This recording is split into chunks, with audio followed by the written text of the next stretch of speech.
You're listening to the CyberWire Network, powered by N2K.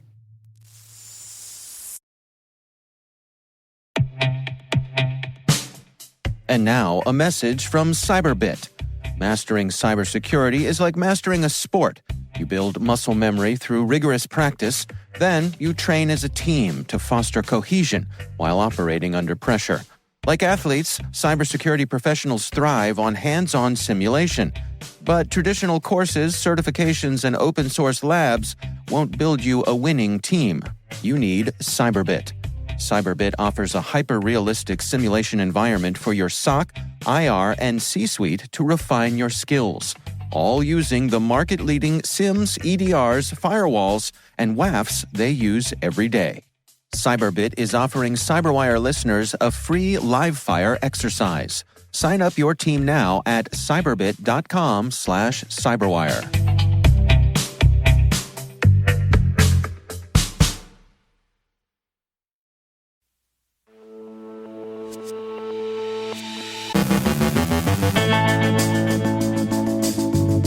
Ascension Healthcare shuts down systems following a cybersecurity event. Updates from RSA Conference. The FDA recalls an insulin pump app. Polish officials blame Russia for recent cyber attacks. IntelBroker claims to have compromised a pair of UK banks. New Mexico's top cop accuses Meta of failing to protect kids. British Columbia reports sophisticated cybersecurity incidents on government networks. Researchers uncover a vulnerability in UPS software affecting critical infrastructure. Zscaler investigates a claimed data breach. On the learning layer, host Sam Meisenberg and N2K's Urban Alliance intern, David Nguyen, discuss David's AZ900 exam experience. And the Library of Congress stands strong.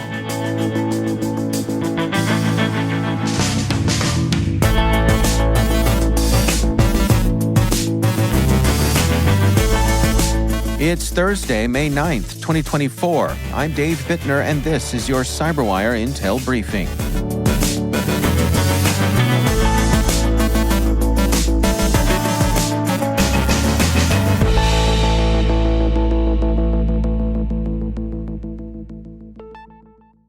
Thank you so much for joining us here today. It is great to have you with us, as always. Ascension Healthcare, a major U.S. nonprofit health system with 140 hospitals across 19 states, experienced a cybersecurity event leading to the shutdown of some systems for investigation. Detected on May 8th, the incident disrupted certain clinical operations and prompted Ascension to advise business partners to temporarily sever system connections. The organization, which reported $28.3 billion in revenue in 2023, has engaged Mandiant for incident response and informed relevant authorities. This event follows a recent HHS warning about social engineering attacks targeting the healthcare sector's IT systems. Ascension is continuing to assess the impact and will update as more information becomes available. The 2024 RSA Conference in San Francisco continues, and yesterday, CISA Director Jen Easterly announced that 68 global software companies, including giants like Microsoft and Google, have committed to a pledge for designing products with built-in security. This initiative aims to counter sophisticated hacking campaigns, such as China's Volt Typhoon, by enhancing product security from the start. Companies agreed to implement multi-factor authentication, reduce default passwords, address vulnerabilities, and improve transparency on cybersecurity issues. This commitment is part of a broader effort to shift the cybersecurity burden from consumers to manufacturers, aligning with the National Cybersecurity Strategy introduced in 2023. Additionally, CISA has launched Vulnrichment, a product to enhance the enrichment of CVE records in response to delays at NIST's National Vulnerability Database. Since the NVD has slowed down in updating its database with vital information, such as impact metrics and vulnerability types, CISA's initiative aims to address the gap by enriching CVEs with additional data through its authorized data publisher container. So far, CISA has enriched 1,300 CVEs, categorizing vulnerabilities by urgency and impact to aid in more efficient remediation. The project, which uses the CVE JSON format, seeks community feedback and is expected to evolve rapidly. Elsewhere at RSA Conference, the White House Cyber Czar, National Cyber Director Harry Coker, addressed past leadership instability at the Office of the National Cyber Director, confirming the team's commitment to advancing U.S. digital security. Despite experiencing significant turnover with 4 chiefs in less than a year since its 2021 inception, the ONCD has successfully produced critical policy documents and implemented cybersecurity strategies. Coker, confirmed late last year, emphasized the office's ongoing contributions to national security and its resilience amidst potential future personnel changes. The ONCD recently published a report on U.S. cybersecurity posture and released the second implementation plan for the National Cybersecurity Strategy, outlining new government benchmarks.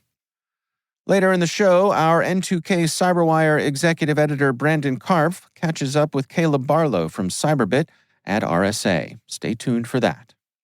In addition to our own N2K CyberWire team on the ground at RSA Conference, a tip of the hat to The Record by Recorded Future, who have been providing outstanding coverage of the show.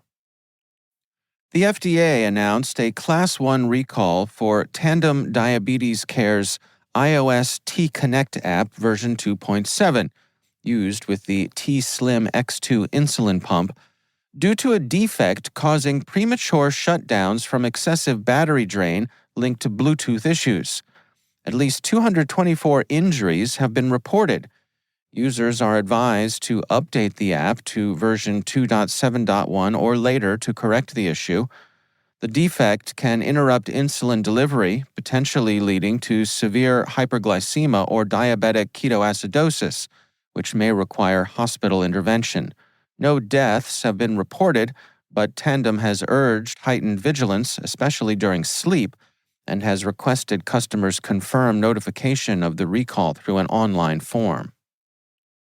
Polish government institutions were targeted by Russian military intelligence hackers in a recent espionage campaign orchestrated by the hacker group APT-28, or Fancy Bear, linked to Russia's GRU. This is part of a broader pattern where several NATO countries, including Germany, Lithuania, Slovakia, and Sweden, have accused the Kremlin of cyber attacks. In Poland, the hackers used phishing emails with a decoy story about a mysterious Ukrainian woman to trick recipients into downloading malware that collects information and sends it to hacker-controlled servers. Germany has escalated its response by recalling its ambassador, and Czechia plans to summon the Russian ambassador over similar cyber attacks. The hacker using the handle IntelBroker claims to have compromised a third-party contractor and stolen sensitive data from 2 major UK banks, HSBC and Barclays. The breach, which occurred in April 2024, involved the theft of SQL, source code, database files, and email addresses.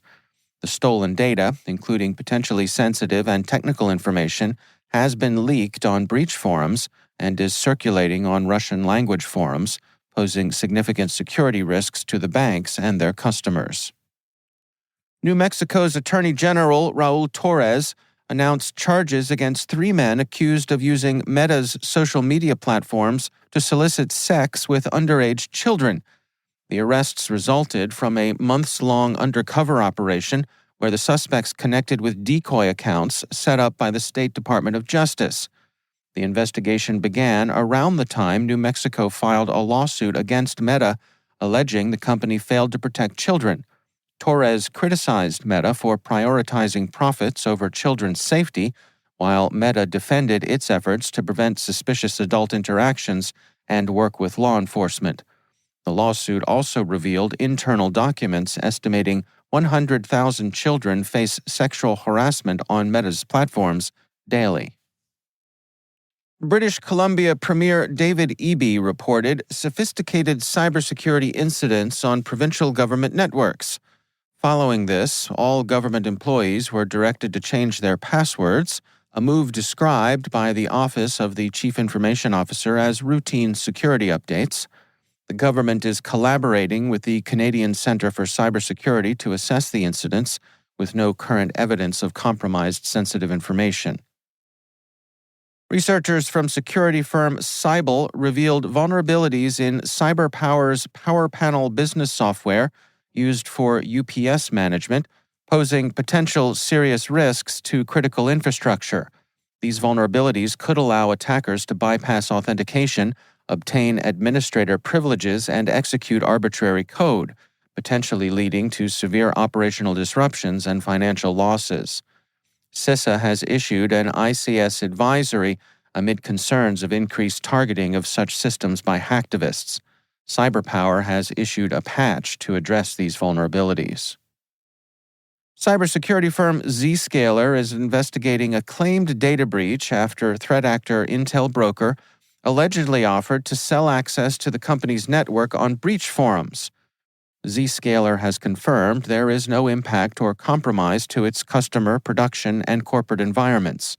IntelBroker is demanding $20,000 in cryptocurrency for access, which includes SMTP and SSL passkeys and certificates. Zscaler engaged an incident response firm and continues to monitor the situation. They discovered an exposed test environment, which has since been taken offline for analysis.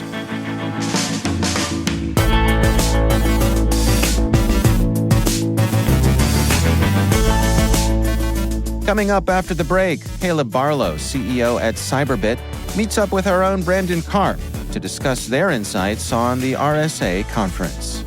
On our learning layer, we've got Sam Meisenberg with N2K's Urban Alliance intern, David Nguyen. They're discussing David's AZ900 exam experience. Stay with us.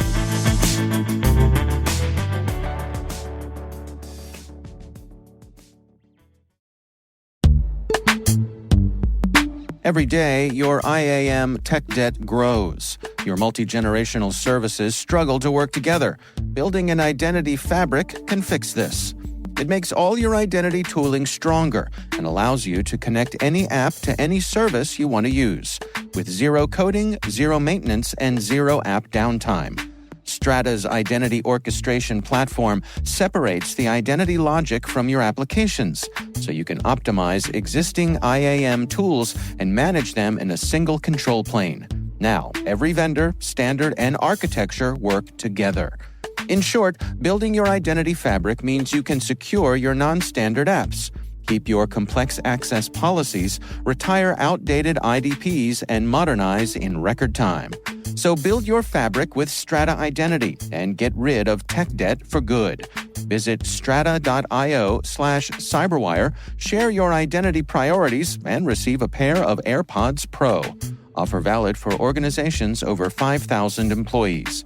Connect today at strata.io/cyberwire.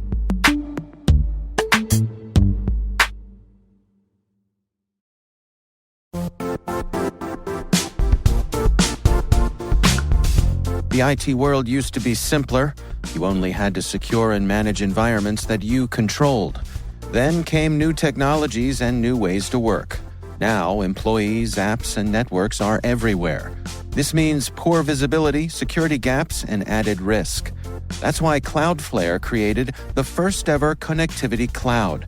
Visit cloudflare.com to protect your business everywhere you do business.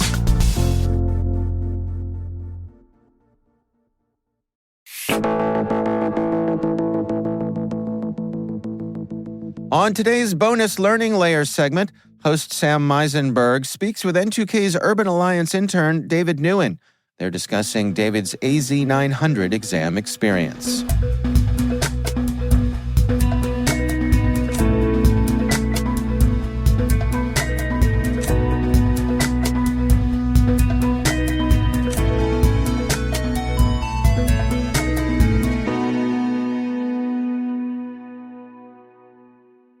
Welcome to the Learning Layer segment. Today, we have a very special guest, David, who is our N2K intern, but that's not why he's here.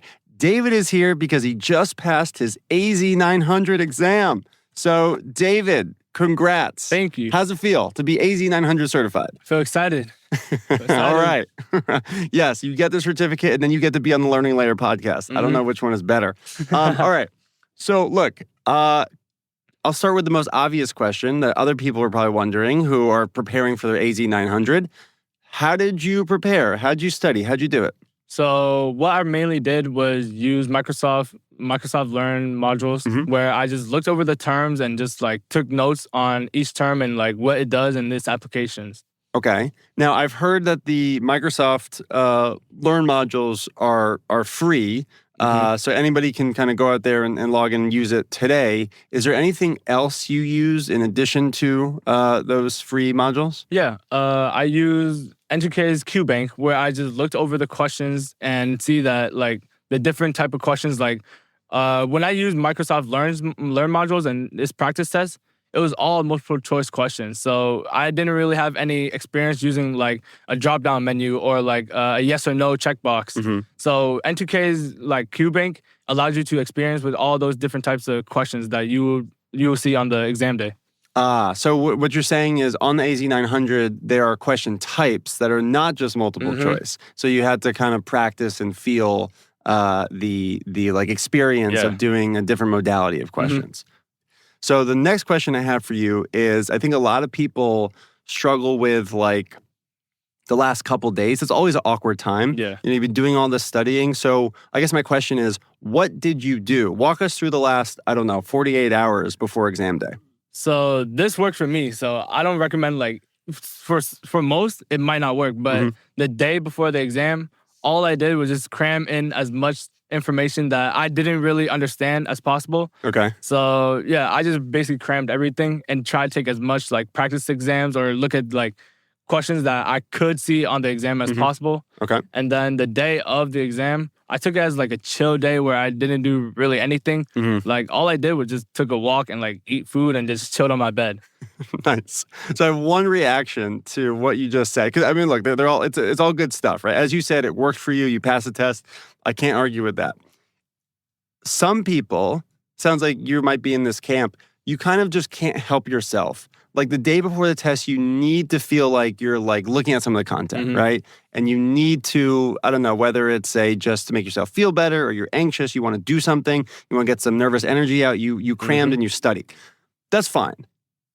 What I would say is next time, that day before, if you do need to look at material, look at your strengths, not your weaknesses. What I mean by that is you can't really learn anything in one day anyway. And by looking at the stuff you already know and reinforcing it, it's actually going to give you confidence walking into exam day. So anyway, the day of the test, you relaxed, you kind of got some fresh air. I love that. You got a little exercise. So what happened next? So I sat down at my computer, getting ready for like the exam. Talked to my proctor and everything. Then they said, download this link. I downloaded it. Boom. An error on exam day. I couldn't access the website to take the test. So then I was panicking. Like they said something about my router having a firewall blocking the website or whatever. So, and then I couldn't just take the test. So I was panicking. I was like, wait, so I can't take the exam or something? And then they said, nope, I'm sorry, but you have to take it the next day. And I was like, wait, no, I have a chemistry exam the next day. And then I was like, oh no, what should I do? And then I was like, whatever. I just have to go in and hope for the best. Okay. So the next day, did my chemistry exam, did pretty good, got an A. Okay. That doesn't matter. I don't want your high school teachers hearing this podcast being like, my chemistry exam doesn't matter. But anyway, okay. So you took chem first, got an A, nailed it. Then what happened after that? Then as soon as I got home, I had 30 minutes to prepare for the exam. Okay. All I did was just like sit down and relax and like, I got this. Yep. No, I even played music till I was hyped up. Yep. And then I took the exam. And throughout the exam, one thing I know that helped me was just staying calm. And the rest is history. So, first of all, I don't know what to say. I'm kind of speechless. That's incredible. I don't know. There's a lot of cybersecurity practitioners who are taking Microsoft exams in AZ900. I bet none of them took a chemistry test the morning of. So congratulations. You're the first person in the history of AZ900 to do that. So well done. Do you have any other, words of wisdom or one piece of advice that you would give somebody who is, I don't know, studying for AZ 900 or is going to take it soon? This is something that I really want everyone to do. If they want to pass the exam, take notes of each term and some of its applications as well. Because the test, it mainly is just a term-based test. And if you know what each definition is and like its uses, you'll pass. So yeah, so just take notes. Even in flashcards, I would highly recommend have flashcards as well. So I just want to add one thing too. The N2K learning resources in LMS, we have flashcards built in, but I always like to remind students, sure, you can use ours, like those are helpful, but also for the hard terms, create your own. Yeah. Make your own flashcards because it forces you to sort of put the terms into your own words, and that is when you're really learning. So I like your tip, flashcard. Yep. All right, David. Well, thank you so much for coming on Learning Layer and telling us about your wild experience taking the AZ 900. Congratulations again. Thanks. What cert is up next? Well, up next, I'm planning to get my AWS Cloud Practitioner next, around like May. And then after, I'm planning to get the ISC Squared certification. Okay. And also the Azure Admin Associates as well. Well, when you pass those, we'll have you back on Learning Layer to talk about them. And maybe one day we'll have you on to talk about chemistry. Thanks, David. All right.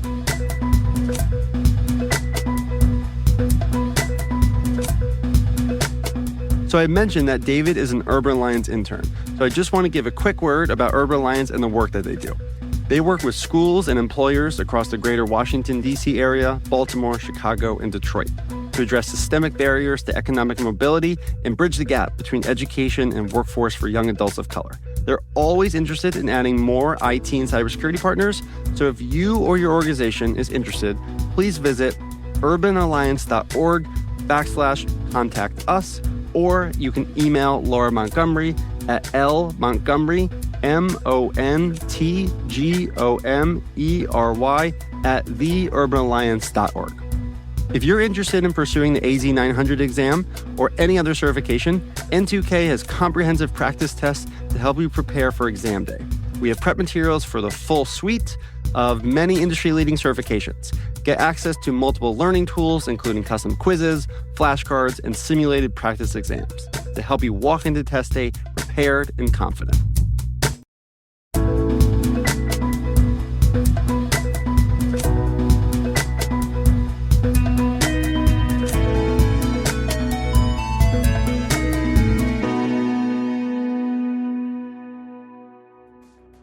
That's N2K's Sam Meisenberg speaking with our Urban Alliance intern, David Nguyen.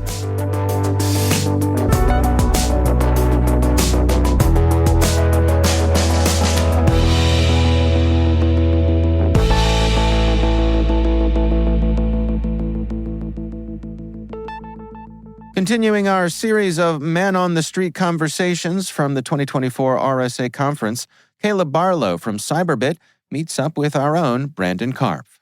I'm here today at RSA 2024 with Caleb Barlow, CEO of Cyberbit.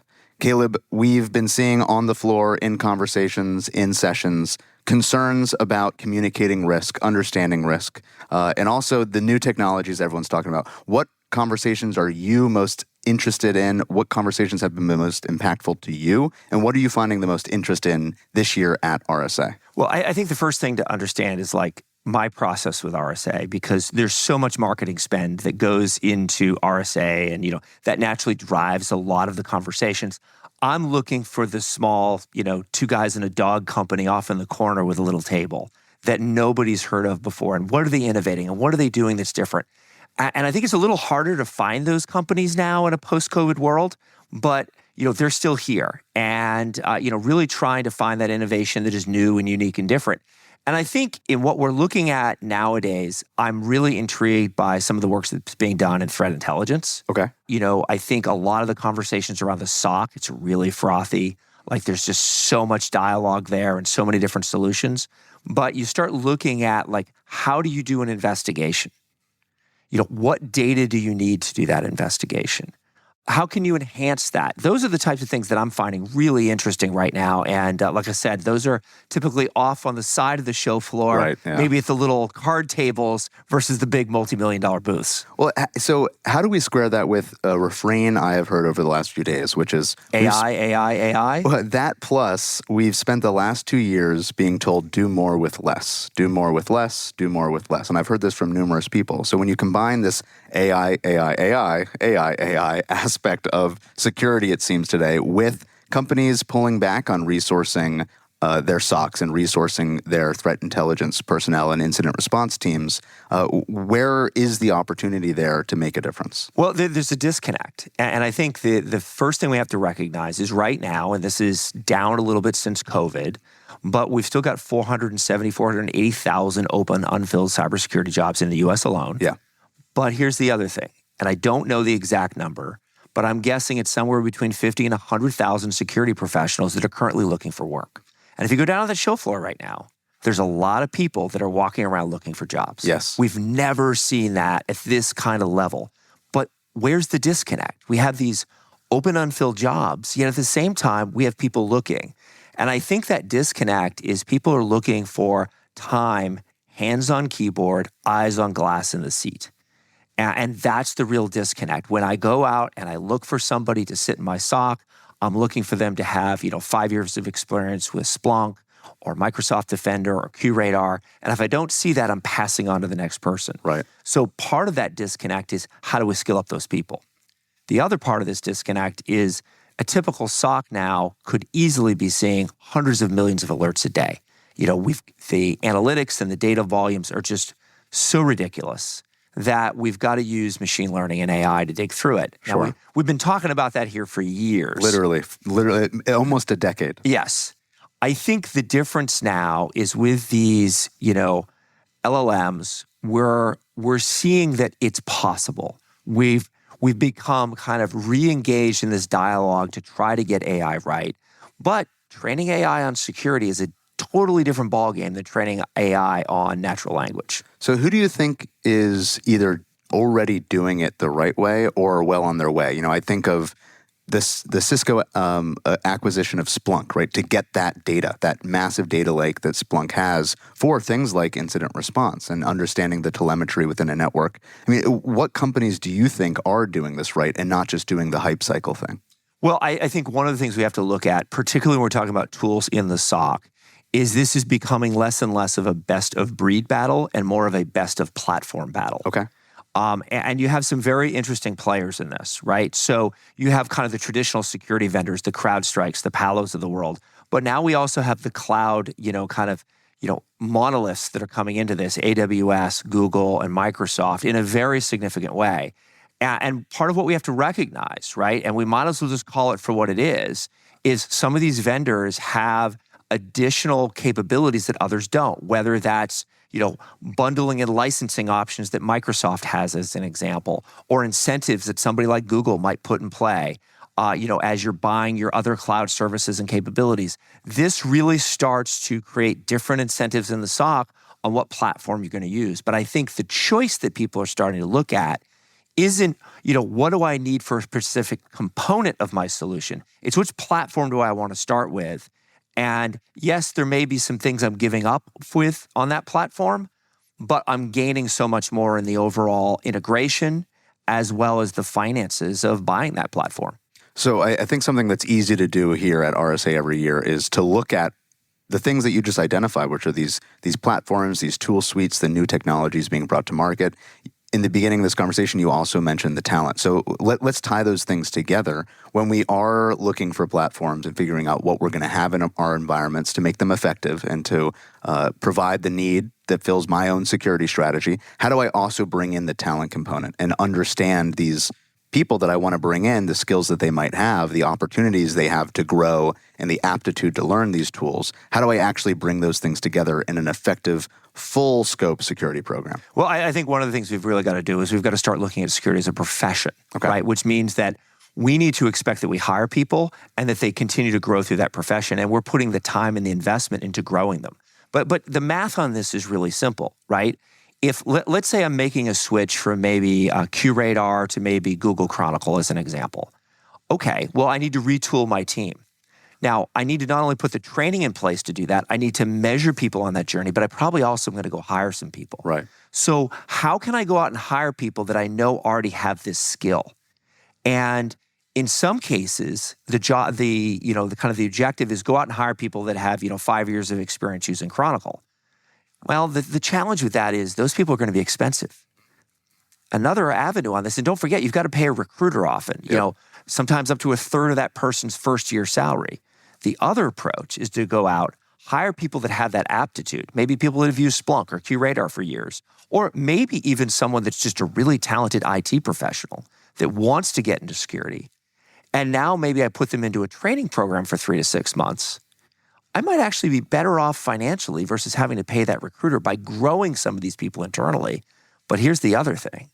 I can also pay a lot of attention to, my desires to build a more diverse workforce at the same time, because if I'm growing people into jobs, I can identify those people early in the stage and grow them into those roles. So I'm growing my diversity program at the same time. I love that. And earlier this week, I met with a woman we'll have on the show soon from Cal Berkeley, who's building these things that they call cybersecurity or cyber defense clinics. Really, the model is the open medical clinics that doctors might have to spend some of their time pro bono in, and serving communities in these community clinics. And building the same concept in cyber might be a way to bridge that knowledge gap of a hiring manager or someone in a security program needing to test and validate and understand the skills that someone's bringing in, but more than that, their aptitude. Not necessarily that they have the skill on the specific technology, but that they just have an aptitude to learn and a desire to learn.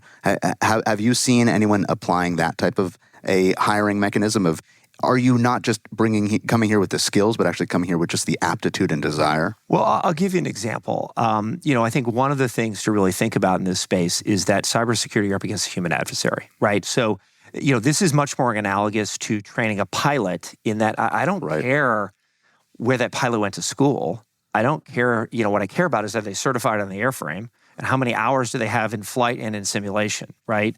So as an example, I've got one customer that we train 1,000 people a year at. They don't have 1,000 people in their SOC. Right. What they decided, I love this story. They decided that what they're going to do is they're going to put everybody through a fictitious security breach, because they want even their developers and their IT people to understand what it's like. Sure. So that, and what comes out of that is when you're writing code, when you're laying out, risk and compliance items on your IT framework, you're thinking about security all the way because you've had that experience of what does the security team go through when it goes bad. So I think this kind of experiential learning becomes a big part of this. Something else that I hope that particular client's doing is closing the loop and using the lessons learned from sending the non-standard people through that in applying those lessons to the incident response plan of how other people in the organization might support, or maybe they bring new ideas to how we respond to an incident. I think that concept's fantastic. 100%. So let's change tacks just briefly. RSA has grown over the years, has really evolved over the years. Is this RSA the same as RSAs in the past, or is there something new and different here? Oh, it's definitely changed. And let me first say, we have to look at these things as this is the event that brings the cybersecurity community together. Right. So I don't say any of this, Brennan, as a negative, right? Yeah. But hey, if you're going to go to RSA, let's understand where you want to spend your time, right? The first thing to understand is that the show floor has dramatically changed in that it's so expensive for companies to get onto the show floor, which, by the way, isn't unique to this conference, right? That many, what you're not going to see is the small, innovative, new companies that are maybe sub 5 million in ARR. You're going to have to go look for them, and you're going to find them in the hotels around RSA. Maybe not even with an Expo Pass. Exactly. The Expo Pass isn't going to do you any good here, right? So I think the first thing I would say is put on your walking shoes, get a comfortable pair of jeans, and put the suit away, and really start to walk around, because that's where you're going to find the new innovations. It's going to be the bigger, more established companies going to be on the show floor. But the other thing we've really started to see is that there are side conferences. And it used to be there were 1 or 2. Now there are 4 or 5 competing side conferences every single day, mostly coming from the venture capital and private equity community and the bankers that have really fantastic speakers, maybe different perspectives that you can look at. So that adds to the whole flavor of RSA. But You're not going to get that on your expo pass, right? So you've got to spend the time ahead of time understanding where these other conferences are and how you get an invite. So if you're a CISO at a bank, they're all going to be coming after you because, Sure. they want your budget, Yeah, right? right. But I think if you're that small upstart or maybe you're working for a smaller company, you can get into these things, but you're going to have to do a little bit of legwork to understand where do you go spend your time, which conference do you go to, which events do you go to, and frankly, that's where you're going to find some of the best speakers and some of the most thought-provoking ideas. It seems like RSA has gotten to the size where it's developed its own ecosystem around it, is what I'm hearing. I think that's a really, because I was trying to figure out how to describe this without it sounding like a negative, right? Right. I think that's exactly how to look at this, right? This isn't about the conference so much anymore. It's about the ecosystem of we've just all decided to get together in the same place at the same time. Every year, yeah. Right, every year. Now, I will say, the one negative I will throw in here is that I think San Francisco is becoming a little challenging to get around. Yeah, it is. It's got the city's got some problems. Yes. And that does make things also a little bit difficult in some of these venues. But I think this is a good community that figures out how to navigate it. Well, when it comes to what you just said, it really drives the point to me that an individual here to make use of RSA, regardless of whether they're an analyst or a SOC manager, a CISO, an investor, really has to dedicate time to curate their experience. Before they come and know what they're trying to get out of it. One other thing I'd add to this, one of the things that a lot of people don't see is the money community that surrounds RSA, venture capital and private equity. And even though you may not be in that community, maybe you're not a founder looking for capital, or you're not a capital allocator looking for places to invest. What is fascinating about those dialogues and conferences is those become the vetting grounds for new ideas. Those become the places where money and technology are talking together to say, hey, what new business models might work? What new ideas might work? What am I going to vote my money on, if you will? And I think that's the other aspect that's so fascinating about RSA that you don't see at any other conference. And there's a lot for even a CISO to learn out of that because you get early insights into what's coming down the pipe. And, we at CyberWire, we're a partner of Night Dragon at their Innovation Summit this year, which is happening at RSA. And that's exactly the conversations we're having with the folks who are attending that summit, which is where is the money going? Where is the opportunity and the innovation that is being driven by the adversary? And that's exactly what we're looking at too. Well, any final words for us, Caleb? Hey, go out there, have a fun RSA yet again. And we'll see you again next year. Thank you, Caleb. It's great to have you again. That's our own executive editor, Brandon Karp, meeting up with Caleb Barlow, CEO at Cyberbit.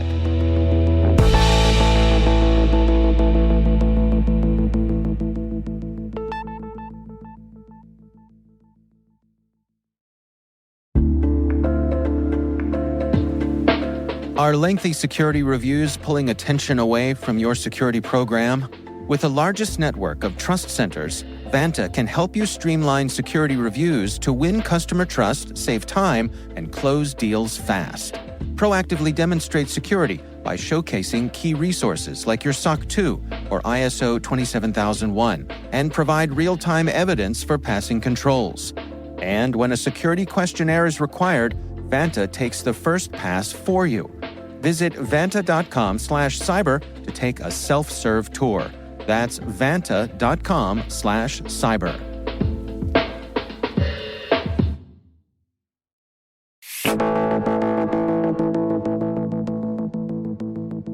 And finally, remember last fall when the British Library fell victim to a cyber attack?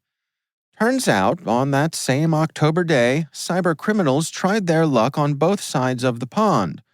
The U.S. Library of Congress fended off a cyber attack while its transatlantic cousin, the British Library, wasn't so lucky. Reportedly, the Library of Congress stood its ground thanks to the digital drawbridge of multi-factor authentication and some quick-thinking IT professionals who promptly closed the digital gates. Meanwhile, the British Library, targeted by the notorious Riceta ransomware gang, ended up surrendering 500,000 files after refusing to pay a king's ransom of 20 Bitcoin. The drama highlights the importance of digital defenses.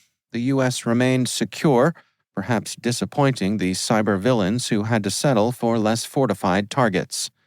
While the Library of Congress didn't comment, their silence speaks volumes of a fortress well guarded, keeping cultural treasures safe from digital marauders.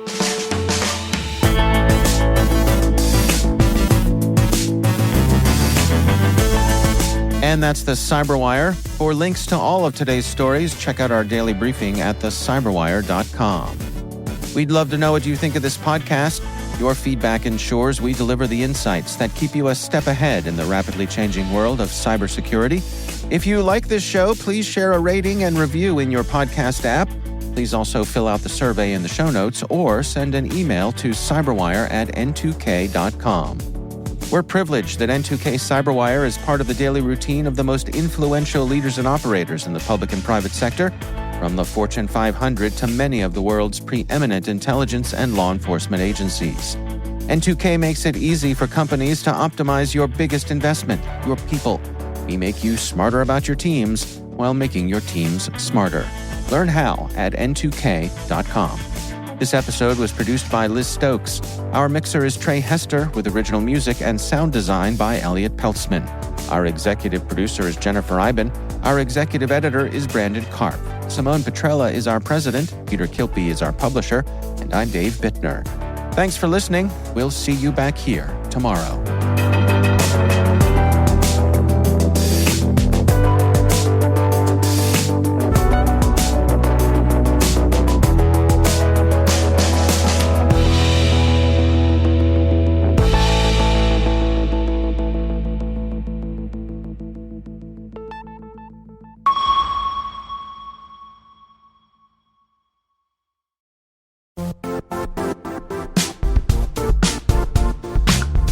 And now, a word from our sponsor, Zscaler, the leader in cloud security.